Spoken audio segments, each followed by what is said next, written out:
en það sko bucket listanum hjá mér að geta labbað frá hótelinu upp á skíðasvæði.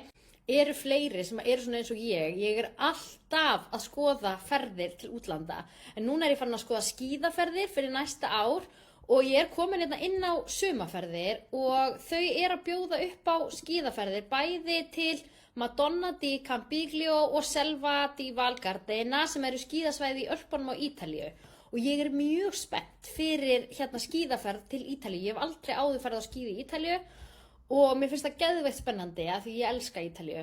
En ég ætla að skoða aðeins hvernig hótelin eru og svona, en það sko bucket listanum hjá mér að geta labbað frá hótelinu upp á skíðasvæði og mér sýnist flest hótelin 50 metra frá lyftunni, þú veist, þá getur bara labbað og það geðveikt.